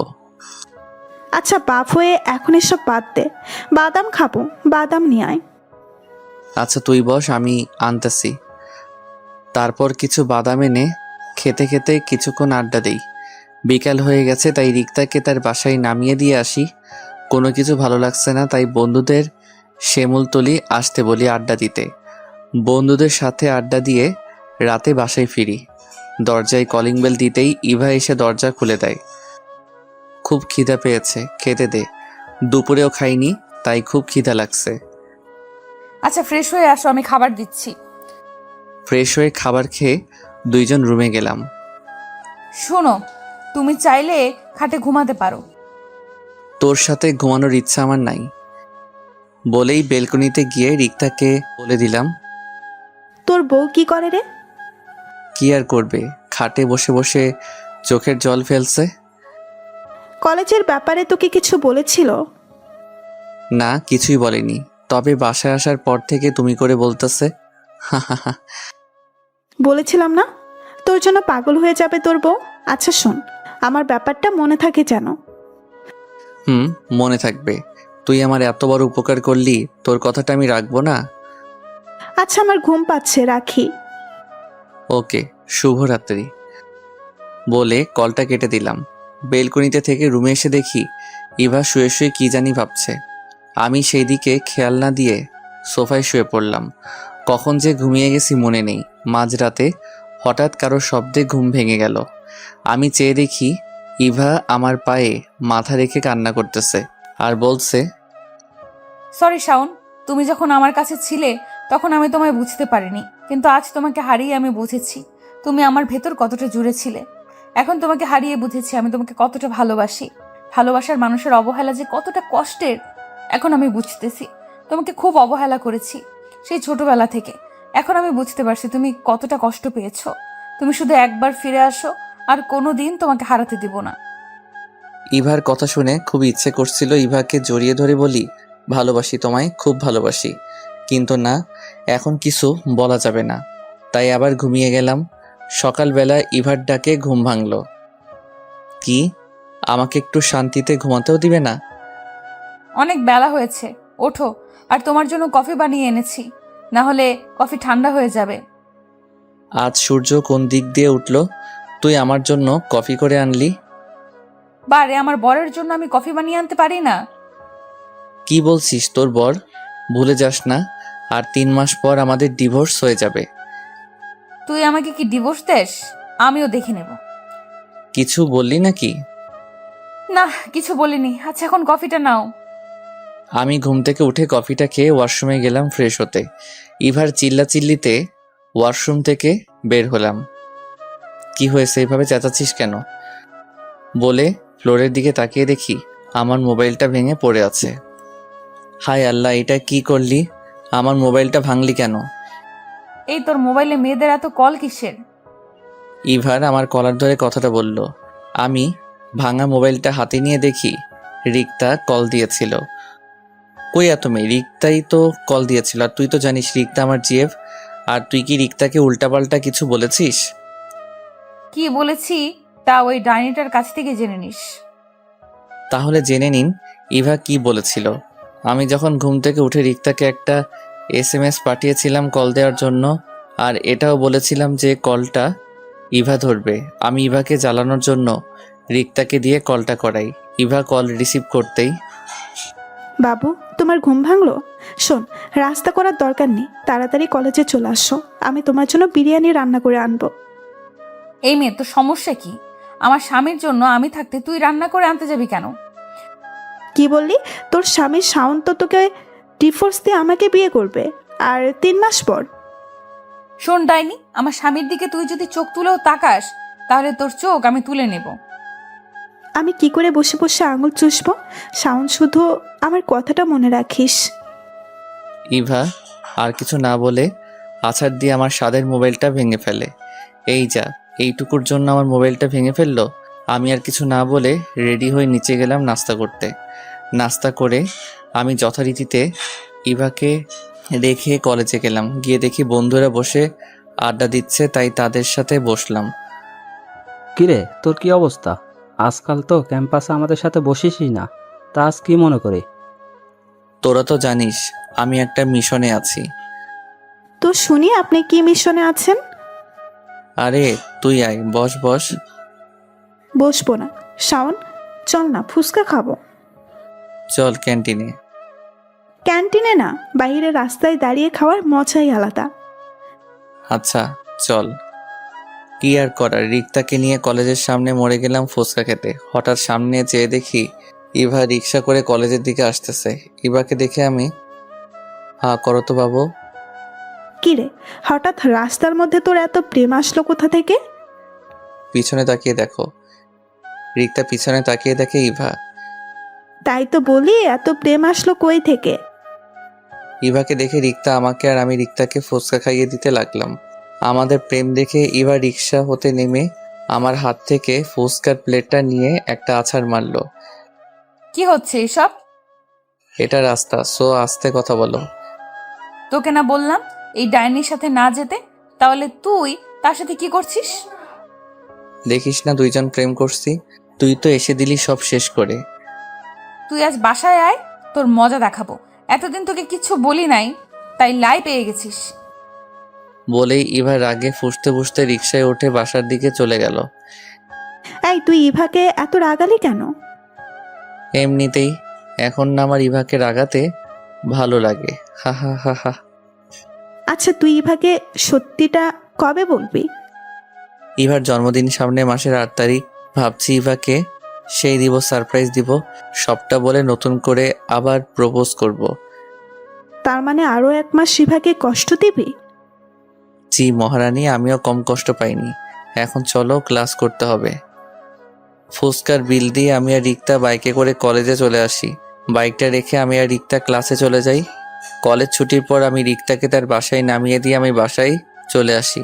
বাসায় কলিং বেল দিতেই মা এসে দরজা খুলেই আমার কানটা ধরে বলতে লাগলো, ইভাকে তুই নাকি মেরেছিস আর তাকে নাকি রাস্তায় নামিয়ে দিয়েছিস। ইভা যে এতদিন রিক্সা করে কলেজে যায় মা জানে না। মা আমি তো কিছু করিনি। তাহলে মেয়েটি কলেজে না গিয়ে রুমে এসে কান্নাকাটি করছে কেন? কখন থেকে ডাকছি, দরজা খুলছে না। তুই যা, তোর আমার বাড়িতে জায়গা নেই। তুমি না আমার লক্ষ্মী মা, আমার সোনা মা, এরকম করছো কেন?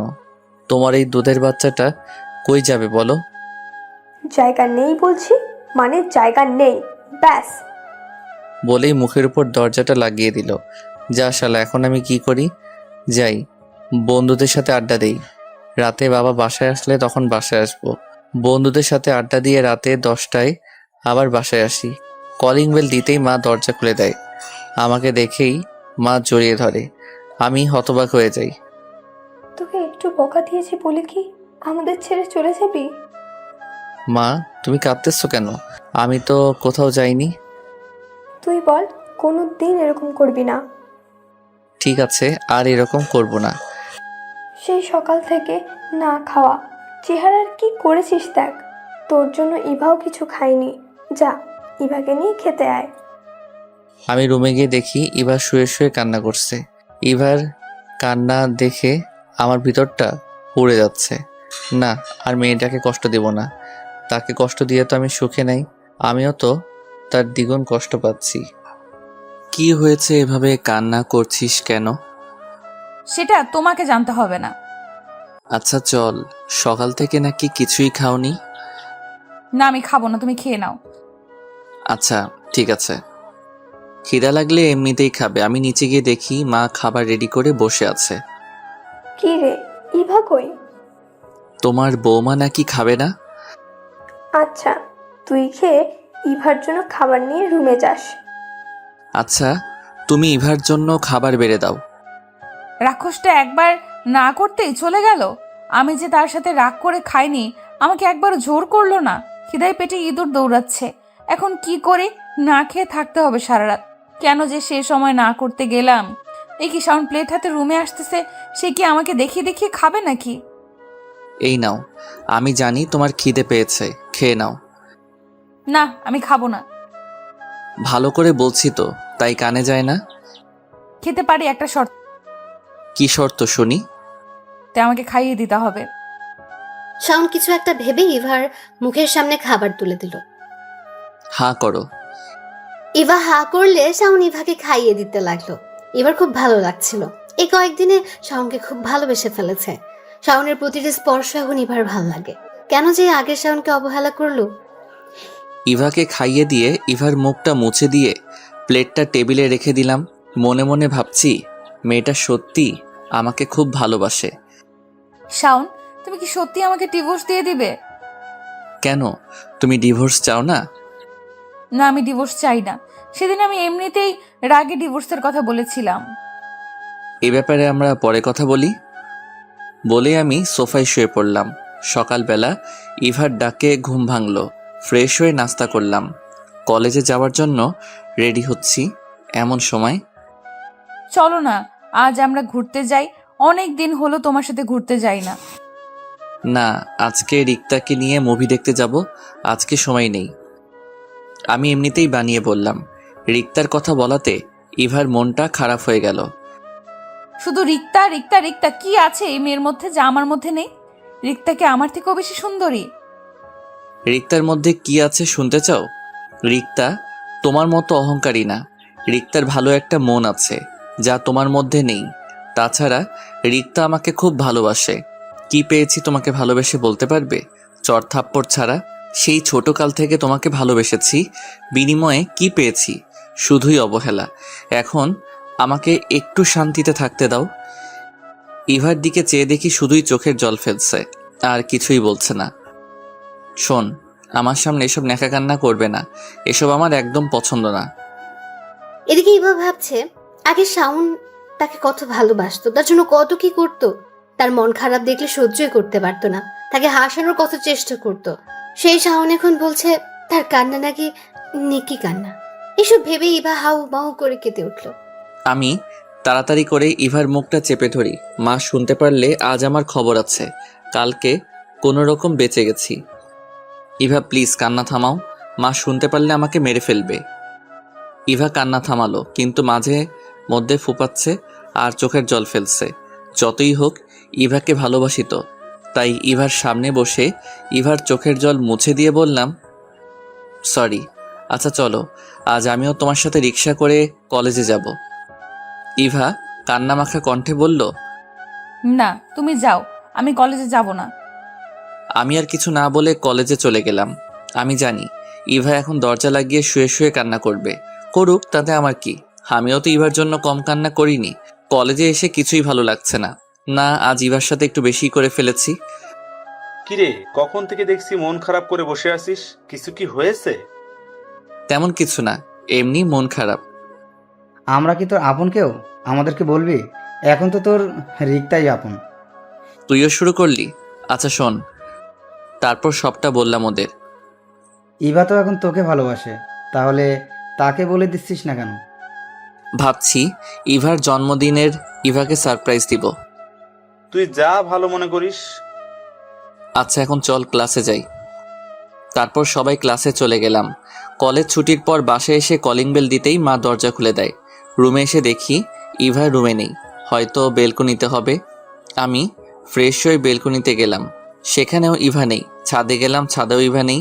তাই তাড়াতাড়ি করে মার কাছে গেলাম। মা, ইভা কই? ইভাদের বাড়ি গেছে। আমি রুমে গিয়ে দেখি মায়ের জন্য নাকি কান্না করছে, তাই বললাম কয়েকদিন মায়ের কাছে থেকে আসতে। ও আচ্ছা। তুইও যা, তুইও তো বিয়ের পর শ্বশুরবাড়ি যাসনি। আচ্ছা ঠিক আছে।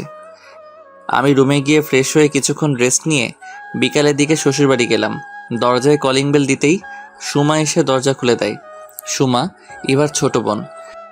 কি দুলা ভাই, আপুকে ছাড়া বুঝি ভালো লাগছিল না, তাই আপু আসতে না আসতেই চলে এসেছেন? আরে না শালিকা, আমি আসছি। তোমার জন্য কতদিন তোমাকে দেখি না।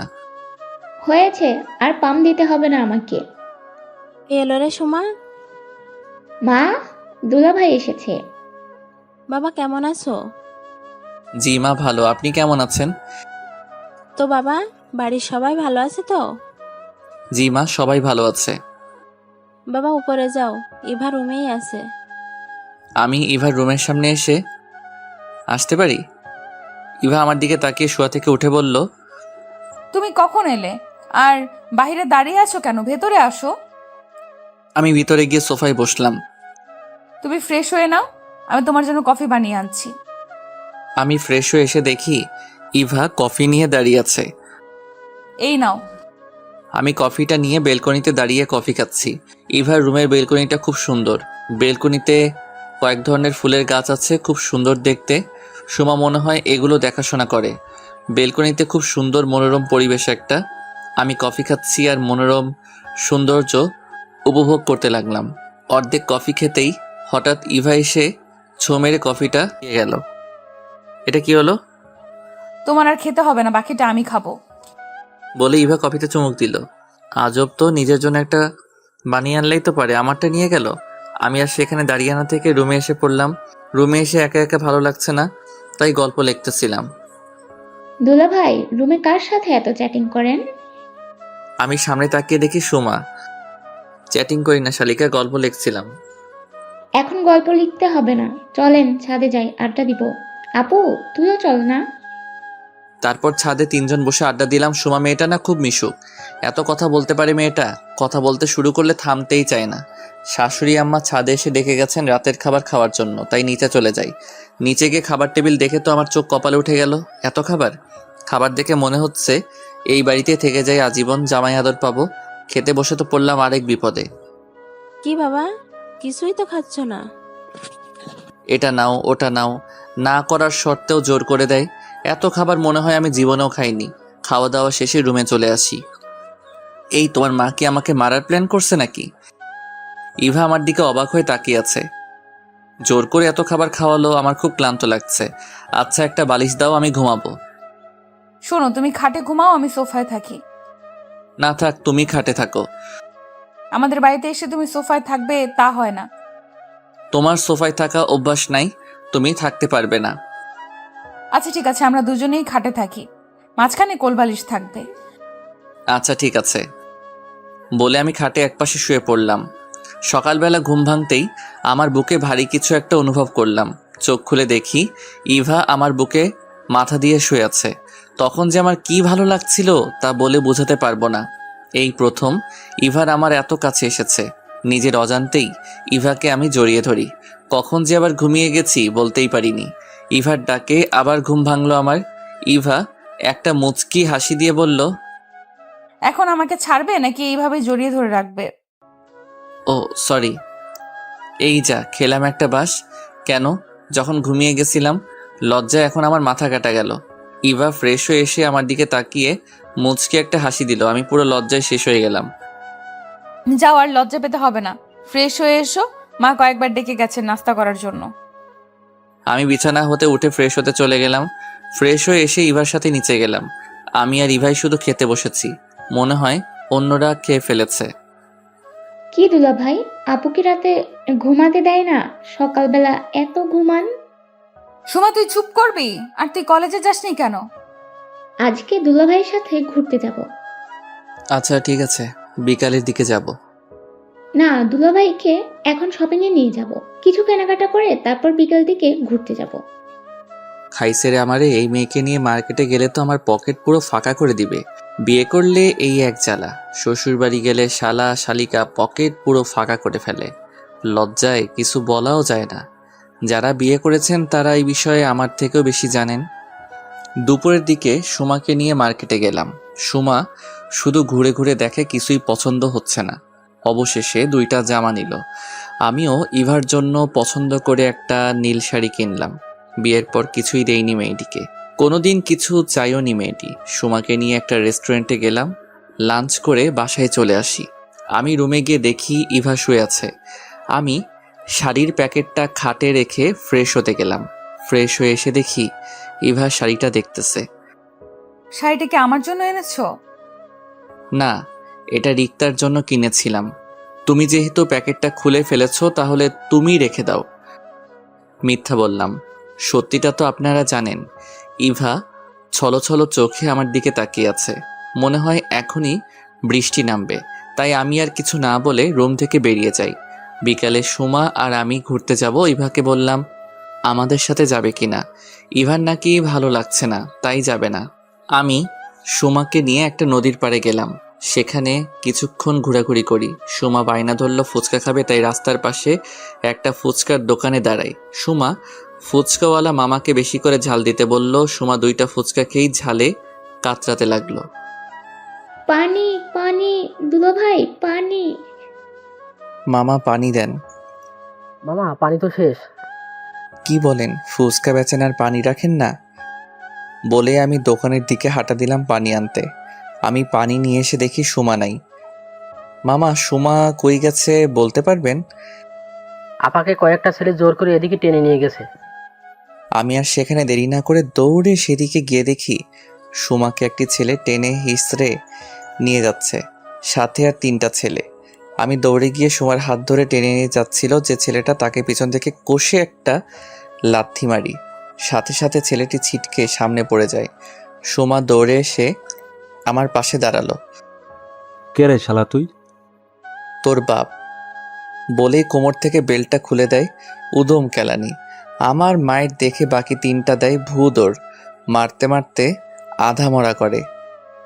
যা, তোকে আর ছেড়ে দিলাম। নেক্সট টাইম আমার বোনের দিকে চোখ তুলে তাকালে তোর চোখ আমি তুলে নেব। তোকে আমি দেখে নিব। আগে তো তুই সোজা হয়ে দাঁড়া, তারপর তো দেখবে। ছেলেটি চলে গেছে। আমি সুমার দিকে তাকিয়ে বললাম, ছেলেটি কে ছিল আর তোমাকে এভাবে টেনে নিয়ে যাচ্ছিল কেন? আসলে দুলা ভাই, ও রকি, আমাদের কলেজেই পড়ে। আমাকে প্রতিদিন ডিস্টার্ব করে, আরও আজে বাজে কথা বলে। তার জন্য এখন আমি কলেজেই যেতে পারি না। তুমি আমাকে বা বাসায় আগে বলনি কেন? ভয়েও খুব খারাপ ছেলে, পরে যদি আমাদের পরিবারের কোনো ক্ষতি করে। আচ্ছা, এখন বাসায় চলো, সেটা পরে দেখা যাবে। আর শোনো, এসব বাসায় বলার দরকার নেই, অযথা টেনশন করবে সবাই। আমিও এটাই ভাবছিলাম। আচ্ছা হয়েছে, এখন চলো। তারপর সুমাকে নিয়ে বাসায় চলে আসি। রাতে বাইজিৎকে কল করে রকির ব্যাপারে সব জানতে বলি। আজ রাতেও একই খাটে থাকি। মাঝখানে কোলবালিশ রেখে সকালবেলা ইভার ডাকে ঘুম ভাঙে। আমি বললাম, কি হয়েছে, এত সকালে ঘুমটা ভাঙালি কেন? মা ফোন করেছিল, বাবার শরীরটা নাকি ভালো না, তাই আমাদেরকে বাসায় চলে আসতে বলল। কি হয়েছে বাবার? তেমন কিছু না, রাতে নাকি প্রেশারটা একটু বেড়ে গেছিল। আচ্ছা তুমি রেডি হয়ে নাও, আমরা এখনই চলে যাব। আচ্ছা তুমি ফ্রেশ হয়ে আসো, আম্মু নাস্তা রেডি করছে, খেয়ে চলে যাব। আমি ফ্রেশ হয়ে নাস্তা করে শ্বশুর শাশুড়িকে সালাম করে সুমার কাছে যাই। শোনো, একদম ভয় পাবে না, যদি কোনো সমস্যা হয় তাহলে আমাকে জানাবে। ঠিক আছে দুলা ভাই। তারপর আমি আর ইভা বাইকে করে বাসায় চলে আসি। আমি মাকে বললাম, মা বাবা কই? বাবার কি হয়েছে? তেমন কিছু না, রাতে প্রেশারটা একটু বেড়ে গেছিল, এখন ঠিক আছে, তাই অফিসে গেছে। এই শরীর নিয়ে তুমি বাবাকে অফিসে যেতে দিলা? তুই জানিস না তোর বাবা কিরকম, আমার কথা কখনো শুনে? আচ্ছা, আমি রুমে গেলাম। বলেই রুমে চলে আসি। বিকালবেলা বন্ধুদের সাথে আড্ডা দিতে শিমুলতলি গেলাম। কিরে, শ্বশুরবাড়ি হতে চলে আসলি যে? তোদেরকে ছেড়ে ভালো লাগছিল না, তাই চলে আসলাম। আচ্ছা শুন, রকি ছেলেটার ব্যাপারে খোঁজ নিয়েছিলাম। ছেলেটা তেমন ভালো না, বাবা কোটিপতি, তাই ছেলে যা ইচ্ছে তাই করে বেড়ায়। আরও একবার যা বলে তা করেই ছাড়ে। আচ্ছা বাদ দে এসব। মিমের কি খবর? মিমের কথা আর বলিস না, শুধু প্যারা দেয়। বিয়েটা কর, তারপর বুঝবি প্যারা কাকে বলে, কত প্রকার ও কি কি। বন্ধুদের সাথে আরো কিছুক্ষণ আড্ডা দিয়ে রাতে বাসায় আসি। কলিং বেল দিতেই ইভা এসে দরজা খুলে দিল। তুমি ফ্রেশ হয়ে এসো, আমি খাবার রেডি করছি। আচ্ছা। আমি ফ্রেশ হয়ে এসে ডিনার করলাম আর ইভাকে বললাম, বাবা কোথায়? বাবা মা রুমেই আছে। আচ্ছা তুমি রুমে যাও, আমি বাবার সাথে দেখা করে আসি। আসতে পারি? আয়, পাগল ছেলে আমার। বাবা তোমার শরীরটা এখন কেমন? ভালো। তুই কখন এলি? আমি সেই সকালে এসেছি, এসে দেখি তুমি অফিসে চলে গেছো। বাবা মার সাথে আরও কিছুক্ষণ আড্ডা দিয়ে রুমে চলে আসি। আমি যে বালিশ নিয়ে সোফায় ঘুমাতে যাব এমন সময়, তুমি খাটেই থাকো। আচ্ছা ঠিক আছে। তারপর আমিও খাটের একপাশে শুয়ে পড়ি। এভাবেই কেটে যায় আরও 15 দিন। এখন আমি আর ইভার সাথে খারাপ ব্যবহার করি না। রিক্তাও কানাডায় চলে গেছেন লেখাপড়ার জন্য। ইভার সাথে আগের মতোই বন্ধুত্ব হয়। ইভাও আমাকে খুব কেয়ার করে। রোজ রাতেই ইভা আমাকে ঘুমের মাঝে জড়িয়ে ধরে। খুব ভালোই কাটছিল আমাদের দিনকাল। কিন্তু হঠাৎ একদিন একটা অচেনা নাম্বার হতে একটা SMS আসে আমার মোবাইলে। SMS-টা দেখে তো আমার মেজাজটা খারাপ হয়ে গেল। কয়েকটা কল দিলাম এই নাম্বারে, কিন্তু নাম্বারটা SMS দিয়ে বন্ধ করে রাখছে। রাগে আমার শরীরটা ফেটে যাচ্ছে। রাখবই না বা কেন? অচেনা একটা মানুষ আমার স্ত্রীর সম্পর্কে বাজে মন্তব্য করবে, আমি বসে থাকবো? SMS-টা ছিল এই: মিস্টার শাওন আকন্দ, আপনি কি জানেন আপনার স্ত্রী পরকীয়ায় আসক্ত? নিজের স্ত্রী সম্পর্কে এমন বাজে কথা শুনলে কারই বা রাগ উঠবে না? আমি এই কথাটা আর ইভাকে না বলে নিজে নিজেই খুঁজতে থাকি কে হতে পারে এই তৃতীয় লোক যে আমার আর ইভার মাঝে ঝামেলা সৃষ্টি করতে চায়। রাতে আমি আর ইভা শুয়ে আছি, হঠাৎ ইভার মোবাইলে অচেনা নাম্বার হতে একটা কল আসে। ইভা কলটা রিসিভ করলো। হ্যালো, কে বলছেন?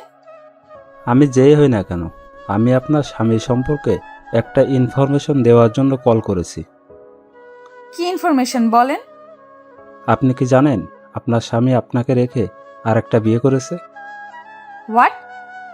ইভা কথা বলতে বলতে বেলকনিতে চলে গেল। আপনি যদি চান আমি আপনাকে প্রমাণ দিতে পারি। আপনি কালকে বিকাল 5টায় লেকের পাড়ে চলে আইসেন। আচ্ছা, আমি আসবো। এদিকে আমি ভাবছি ইভা এত রাতে কার সাথে কথা বলে, আর আমার সামনে কথা না বলে বেলকনিতে চলে গেল। নাকি অচেনা লোকটির কথাই ঠিক, না ইভার দিকে নজর রাখতে হবে। ইভা রুমে এসে শুয়ে পড়ল। কারো চোখে কোনো ঘুম নাই। ইভা ভাবছে, শাওন কি সত্যি আর একটা বিয়ে করেছে? লোকটি বলল তো প্রমাণ দিবে।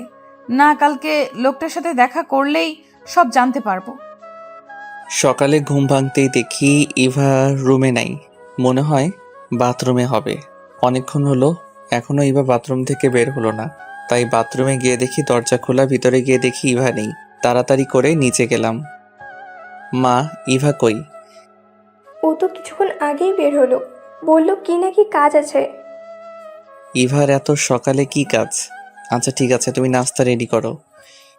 রুমে গিয়ে দেখি মোবাইলে সেই নাম্বার থেকে একটা SMS আসছে। তাড়াতাড়ি করে SMS-টা ওপেন করি। কি শাওন সাহেব, আমার কথা কি এখনো বিশ্বাস হয় না? তাহলে আজ বিকাল 5টায় লেকের পাড়ে চলে আইসেন, তাহলেই সব দেখতে পারবেন। SMS-টা দেখে আমার মাথাটা পুরো আউলিয়ে গেল। কি হচ্ছে এসব আমার সাথে? এদিকে ইভা সকাল সকাল বাসা থেকে বের হয়ে গেছে রিক্তার খোঁজ নিতে। আজ কয়েকদিন হয়ে গেল রিক্তাকে দেখছি না। না, আজ রিক্তার খোঁজ নিতেই হবে। আমাকে জানতেই হবে রিক্তা কোথায়। আর রিক্তা ছাড়া তো আর শাওনকে কোনো মেয়ের সাথে দেখিনি। ইভা রিক্তার খোঁজ নিয়ে জানতে পারে রিক্তা দেশের বাইরে চলে গেছে লেখাপড়ার জন্য। ইভা মনে মনে ভাবে, রিক্তা যদি দেশের বাইরেই চলে যায় তাহলে শাওন কাকে বিয়ে করলো আর কে হতে পারে? না, লোকটির সাথে বিকেলে দেখা করতেই হবে। যেই হোক, বিকেলে লোকটির সাথে দেখা করলেই তো জানতে পারবো। ইভা বিকেল 5টায় লেকের পাড়ে অচেনা লোকটার সাথে দেখা করতে যায়। অচেনা লোকটি ইভার হাতে কয়েকটি কাগজ দেয়। শাওন কি করে পারলো এটা করতে? আমার কথা একবারও মনে হলো না? ছেলেদের মন কখন কি চায় কে জানে। এখন প্রমাণ হলো তো, আমি এখন আসি। অচেনা লোকটি চলে গেল। ইভা দাঁড়ানো থেকে দপাস করে বসে পড়ল। আর এসব কিছু শাওন আড়ালে দেখে আসছে। কি হলো ইভার? আর ইভার হাতে কিসের কাগজ? আর এই লোকটি বা কে? যাই হোক, আগে এই অচেনা লোকটিকে ধরতে হবে, তাহলেই সব জানতে পারবো। আমি বাইজিৎ আর তানিমকে ফোন করে আসতে বলি, আর আমি লোকটি পিছু নেই। কিছুক্ষণ পর বন্ধুরা আসলে সুযোগ বুঝে অচেনা লোকটিকে ধরে ফেলি। 3 বন্ধু মিলে অচেনা লোকটিকে ইচ্ছে মতো কেলানি দেওয়ার পরে লোকটি মুখ খুলল। আমি রকির লোক, রকি আমাকে পাঠিয়েছে। ইভাকে কিসের কাগজ দিয়েছিস বল? আপনার আর রিক্তার জাল কাবিননামা আর কিছু ছবি। আমি বাইজিতের দিকে তাকিয়ে বললাম, অনেক রাত হয়েছে, তোদের যা ইচ্ছা কর, তারপর পুলিশে দিয়ে দিস। আচ্ছা, আমরা সব ব্যবস্থা করছি, তুই যা। আমি রাত 10টায় বাসায় ফিরি। দরজায় কলিং বেল দিতেই মা এসে দরজা খুলে দেয়। আমি যেই ঘরে ঢুকবো ঠাস ঠাস করে 2টা থাপ্পড় বসিয়ে দেয় মা। তুই এক্ষুনি বাসা থেকে বেরিয়ে যা, তোর মতো কুলাঙ্গারের এই বাসায় জায়গা নেই।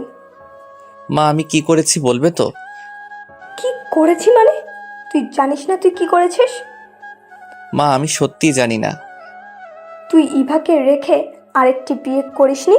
তোর জন্য আজকে আমার মেয়েটি কাঁদতে কাঁদতে বাসা থেকে বের হয়ে চলে গেছে। মা আমি সত্যি বিয়ে করিনি, এটা আমাকে ফাঁসানো হচ্ছে। আমাকে আর মিথ্যে বলতে হবে না, আমি নিজ চোখে দেখেছি। তুই এক্ষুনি বাসা থেকে বেরিয়ে যা। মাকে আর বুঝিয়ে লাভ নেই।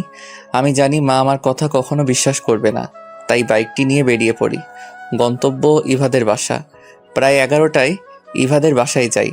দরজার কলিং বেল দিতেই শাশুড়ি আম্মা দরজা খুলে দেয়। শাওন, তুমি ভিতরে আসো। মা ইভা কই? রুমে আছে, যাও তুমি। যাক, এই বাড়িতে মনে হয় জানে না, তাই জামাই আদর করতেছে। আমি ইভার রুমে গিয়ে দেখি ইভা রুমে নাই। কিছুক্ষণ পর ইভা ওয়াশরুম থেকে বের হয়ে আমাকে দেখে বলল, তুমি কেন এসেছো? এখনই আমার রুম থেকে বেরিয়ে যাও। আমার বউটা দেখি আমার সাথে রাগ করছে। ছুবে না তুমি আমাকে। বলেই এক ধাক্কা দিয়ে আমার থেকে নিজেকে ছাড়িয়ে নিল। কি ভুল করেছি আমি বলবে তো আমাকে? আমার সাথে কেন আইসিস? রিক্তার কাছে যা না। ও নাকি রিক্তা এখন নেই বলে আমার কাছে আইসিস দেহের স্বাদ মেটাতে। ইভা কথাটি বলার সাথে সাথে ঠাস করে একটা থাপ্পড় বসিয়ে দেই আমি, আর বললাম, এই তোমার ভালোবাসা? তোমার ভালোবাসার প্রতি কোনো বিশ্বাস নেই? কোনো অচেনা লোকের কথাই নিজের স্বামীকে ভুল বুঝলে? কথাটা বলেই মোবাইলটা বের করে রকির লোকের জবানবন্দিতে কে ইভাকে দেখাই। আচ্ছা বুঝলাম, বিয়ে না হয় করিনি, তুমি তো রিক্তাকে ভালোবাসো। কে বলেছে? আমার এত সুন্দরী বউ থাকতে এই রিক্তাকে ভালোবাসতে যাব? দাঁড়াও রিক্তাকে একটা কল দেই। বলেই রিক্তাকে কল দিয়ে লাউড স্পিকার অন করে দেই। রিক্তা বলল, কিরে, কি খবর? তোর বউকে এখনো কি জ্বালাস নাকি বলে দিয়েছিস? না রে, তোর ভবিষ্যতের সাথে কথা বলবে। দে ভাবিকে কথা বলি। দিতে হবে না, লাউড স্পিকার দেওয়া আছে, তুই কথা বল। সরি ভাবি, আপনাকে অনেক জ্বালিয়েছি। আসলে আমি আপনাকে বলে দিতে চাইছিলাম, কিন্তু শাওনের নাকি আপনাকে জ্বালাতে খুব ভালো লাগে, তাই আমাকে বলতে দেয়নি। কি আমাকে ফাঁসানো হচ্ছে? তোর ভালো হবে না কিন্তু। ভাবি দেখছেন শাওন কি বলে? আপু, আপনি কোনো চিন্তা করবেন না, আমি শাওনকে দেখে নেব। রিক্তার সাথে কথা বলা শেষ করার সাথে সাথে ইভা আমার উপর ঝাঁপিয়ে পড়ল। কি, আমাকে জ্বালাতে তোমার ভালো লাগে তাই না? বলেই আমাকে মারতে থাকে। আমি ইভাকে এক টান দিয়ে আমার বুকে নিয়ে আসি। আস্তে করে ইভার মাথাটা ধরে ধীরে ধীরে ইভার ঠোঁটের দিকে আমার ঠোঁট এগোতে থাকি। হঠাৎ ইভা আমার মুখে হাত দিতেই আমাকে আটকে দেয়। আমি লজ্জায় মাথা নিচু করে রাখি। ইভা আমার গালে একটা কিস করে দৌড়ে পালিয়ে যায়। যা বাবা, আমি লজ্জা পাচ্ছি, আর সে কিস করে চলে গেল। কিছুক্ষণ পর ইভা আমার জন্য খাবার নিয়ে আসলো। নাও খেয়ে নাও, আমি জানি তুমি কিছুই খাওনি। তুমি খাইয়ে দাও। আচ্ছা হা করো। ইভা 2 নলা খাইয়ে দেওয়ার পর আমি বললাম, এখন তুমি খাও, আমি জানি তুমিও খাওনি। না আমি খাবো না। কেন খাবে না? বারে, আমি তোমায় খাইয়ে দিয়েছি, তুমি আমায় খাইয়ে দিবে না? ও সরি, প্লেটটা আমার হাতে দাও, আমি তোমায় খাইয়ে দিচ্ছি। আমি ইভাকে খাইয়ে দিয়ে প্লেটটা টেবিলে রেখে দিলাম। আচ্ছা শাওন, তুমি কি এখনো আমায় আগের মতোই ভালোবাসো? আমি ইভাকে জড়িয়ে ধরে বললাম, পাগলি। তাহলে এতদিন আমায় কষ্ট দিলে কেন? আসলে আমি তোমাকে বোঝাতে চেয়েছিলাম ভালোবাসা কি, আর নিজের কাছের মানুষের অবহেলা করলে কতটা কষ্ট লাগে। আর আমি তোমাকে তোমার জন্মদিনের দিন বলে দিতাম। আচ্ছা এখন বললে কেন? এখন না বললে তো আমার বউটা আমাকে ভুল বুঝতো। আচ্ছা শাওন, এই লোকটাকে আর তোমার সাথে এর কিসের শত্রুতা? পরে একদিন বলবো, এখন অনেক রাত হয়েছে, চলো ঘুমাবো। ইভা খাটের একপাশে শুয়ে পড়লো। তখন আমি বললাম, ইভা, ইভা একটু এদিকে আসো না। এখন না, আগে পড়ালেখা শেষ করো, তারপর যখন নিজের টাকায় বউকে খাওয়াতে পারবে তখন কাছে আসবো। এখন জাস্ট তোমায় জড়িয়ে ধরে ঘুমাবো। তাও হবে না, আমি জানি তোমার স্বভাব, জড়িয়ে ধরতে দিলে অন্য কিছু চাইবে। লাগবো না তোমায় জড়িয়ে ধরতে বলেই আমি মন খারাপ করে অন্য পাশে শুয়ে পড়ি। কিছুক্ষণ পর ইভা বলল, আমার বাবুটা কি আমার সাথে রাগ করেছে? আচ্ছা জড়িয়ে ধরো। লাগবে না। তোমার না লাগলেও আমার লাগবে। আমার তো স্বভাব খারাপ, জড়িয়ে ধরলে অন্য কিছু চাইতে পারি। চাইলে চাইবে, আমার সমস্যা নেই। আমি শোয়া থেকে লাফ দিয়ে বসে বললাম, সত্যি? তাহলে চলো না শুরু করি। কি শুরু করব? যে কাজটা বাসর ঘরে করা হয়নি। যা, আমার লজ্জা লাগে। লজ্জা কিসের? আমি ওই তো বলেই ইভার উপর ঝাঁপিয়ে পড়ি। ইভার গলায় হালকা একটা কামড় দিতেই ইভার পুরো শরীর লাল হয়ে যায়। প্রথমে গলায় কিস করি, তারপর গালে আস্তে আস্তে ইভার ঠোঁটে আসি। পুরো 15 মিনিট ইভার ঠোঁট দুটি আমার দখলে ছিল। এভাবে কেউ কিস করে? আর কিছুক্ষণ হলে তো দম বন্ধ হয়ে মারাই যেতাম। কি করবো বলো, এত বছরের জমানো ভালোবাসা একেবারে পুষিয়ে নিলাম। তাই বলে এতক্ষণ? আমি তো আর পালিয়ে যাচ্ছি না। আচ্ছা চলো আবার শুরু করি, আমার না খুব ভালো লেগেছে। এখন ইভার শাওন হারিয়ে গেছে এক অজানা সুখে। এতদিন পর তাদের ভালোবাসা পূর্ণতা পেল। 5 বছর পর আমি বাসায় এসে কলিং বেল দিতেই শাওমি এসে দরজা খুলে দেয়। শাওমি আমার মেয়ে। মামনি, তোমার আম্মু কই? আব্বু, আম্মু রুমে আছে, তুমি যেও না, আম্মু খুব রেগে আছে। তো মামনি, আমি যদি না যাই তাহলে তোমার আম্মুর রাগ ভাঙাবে কে? আমি শাওমিকে কোলে নিয়ে রুমে গেলাম আর বললাম, আমার বউটা দেখি আমার সাথে রাগ করে আছে। তুমি ছুবে না আমায়। তুমি এখন আমাকে আর ভালোবাসো না। তুমি তোমার মেয়েকে পেয়ে আমাকে ভুলে গেছো। কে বলেছে তোমাকে ভালোবাসি না? এসো একটু আদর করে দেই। আমি ইভার গালে একটা কিস করি, তখন আমার মেয়ে বলে, আব্বু, আমাকেও একটা পাপ্পি দাও। দেখেছো তোমার মেয়ে কত হিংসুটে? আমাকে দিয়েছো বলে তাকেও দিতে হবে।